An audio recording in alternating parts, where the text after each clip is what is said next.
स्वागत आहे आपल्या एका नवीन व्हिडिओमध्ये आणि आपल्या यूट्यूब चॅनलमध्ये. तर बघा संध्याकाळचे 5:30 वाजलेले आहेत आणि छान असं वातावरण तयार झालेलं आहे शेतामध्ये. तर अशा छानशा वातावरणामध्ये घरामध्ये मुली मला मदत करण्यासाठी आलेल्या आहेत, का तर आम्हाला थोडासा स्वयंपाक करायचा होता. चला पाहूया. बघा घरामध्ये चाललेला आहे स्वयंपाक. आज स्वयंपाक करण्यासाठी माझ्या 2 मैत्रिणी आल्यात. छोट्या मैत्रिणी.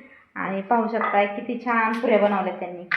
एखाद्या आचार्याला सुद्धा अशा पुऱ्या बनवता येणार नाही एवढ्या गोल गोल.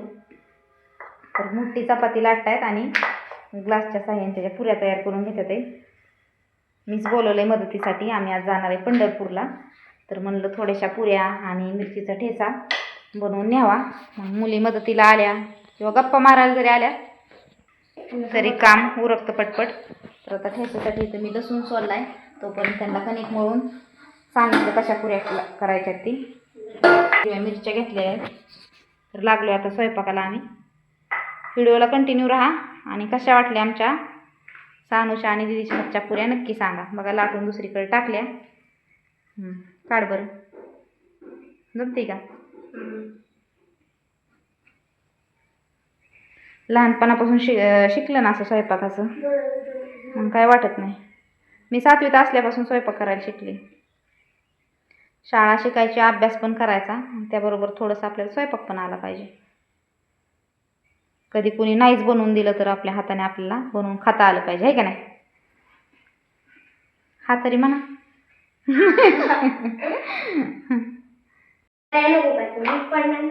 नाही लय भारी लाटली. तुला अशा बारक्या चपात्या पण भारी येत असते ना. एवढ्या मोठ्या लाटली म्हणल्यावर. हळूहळू करा. चला तुम्हाला उंड करून देते मी आता. स्नेहा जमतात का चांगल्या पुऱ्या? समूची मम्मी पुऱ्या फुगतात का? हा, एक नंबर. तुम्ही बनवल्या म्हणजे काय फुगणार? हा, आम्ही मस्तच बनवलेत. अगोदर बनवले होते का? नाही, प्रयत्न करून बघितला ना तर असं काहीच नसतं. त्यामुळं कायम प्रयत्न करायचा, नवीन नवीन वस्तू शिकायच्या. प्रयत्न केल्याशिवाय कोणतीच गोष्ट होत नाही. हा, प्रयत्न करत राहायचा. असं म्हणायचं नाही मला येणार नाही किंवा माझ्याकडून चुकलं तर मला कोण नावं ठेवली. नावं ठेवली तर ठेवली, पण करत राहायचं. हे इकडं दाखव जवळून. का बघा समूच्या मम्मीच्या पुऱ्या कशा फुगलेल्या आहेत. तुम्ही केल्यात, तुम्ही वरच्या दाखव पुढे होऊ शकतं. पाणीपुरीच्या पुरीसारख्या फुगल्यात का नाही? हा, जास्त लाल करू का पांढऱ्याच काढू बरं? कुणाला पांढऱ्या आवडतात जास्त, कुणाला लाल आवडतात. आणि आता सगळ्यांनी पुऱ्या खाऊन जा.